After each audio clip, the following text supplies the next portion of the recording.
Be careful of nice strangers on social media, especially the praying ones. I met a lady on Facebook who always drops prayer for me and my family. He has been doing it for almost a year now, and I decided to reply to her prayers with an amen. We got talking, and it happens that she was also in Lagos. There was a time I posted kids clothes for sale, and she picked interest in some of the clothes. I delivered 11 kids clothes to the address she sent me. After she sent me money, we became very close because she was always on my DM, either praying for my family or buying my goods. During one Easter period, she sent me an invitation for a church crusade, which I told my hubby, and we planned to attend. That day we met at the church, and after the crusade, she offered us some snacks and drinks. Remember, she has been buying kids' wares, but I didn't see her kids, so I asked, and she said that they were at home with their father. After that day, we became more closer, so she invited me again to a wedding, and I told my hubby. After he gave his consent, my kids wanted to come along since I was driving, but hubby said no, that they should stay back so they could spend time together. My husband demanded for the lady's number. I don't know her address, so I gave him the wedding address. My hubby hardly do things like this, but he always said that he's not very comfortable with people who places so much attention in praying and church activities that they seems to be doing something bad, and they are covering it with church activities to lighten their guilt. After he finished saying this, we all laughed it out, thinking maybe he was just scared. So after I gave him the address, I left to the wedding.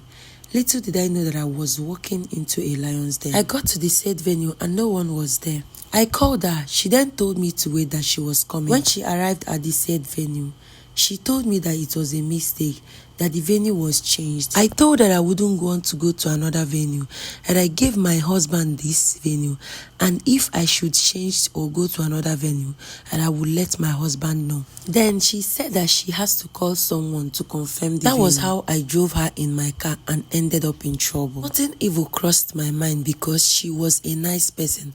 I walked inside the building immediately, and the doors was locked. Everywhere was dark, and I couldn't even see anything. My phone was snatched from me, and I was asked to kneel down. I started crying and pleading for help.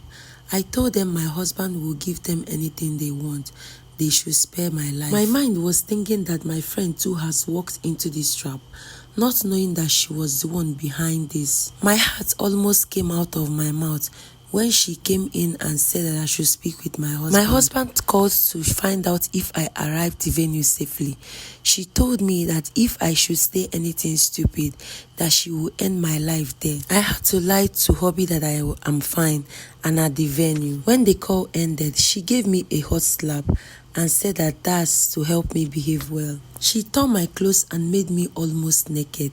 She said that if I should refuse to do what she wants, that 10 guys would rape me. I promised to do whatever she asked me to. I stayed in the dark room for so long, I didn't even know when it's day and night, and she didn't bring my phone to answer any call from my hubby.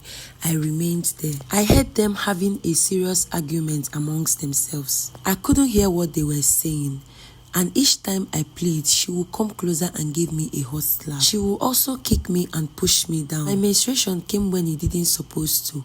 I called her attention to it, and she gave me slaps upon slaps. I had to use my clothes for my menstruation. No baths, no food, only granules. I thought about my dear husband, how he would be so worried.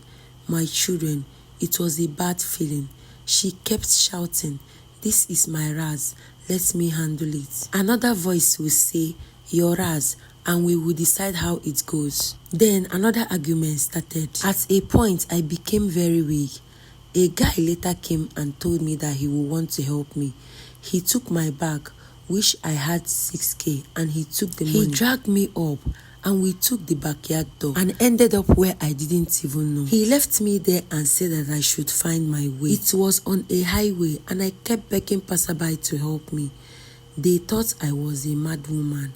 No one stopped to help me. Cars speed off once I beckoned on them to stop. After several hours of begging, an old woman stopped to hear me. After I told her my story, she took me to her house. I bathed, changed my clothes, and she took me home. I spent 4 days in the dark room.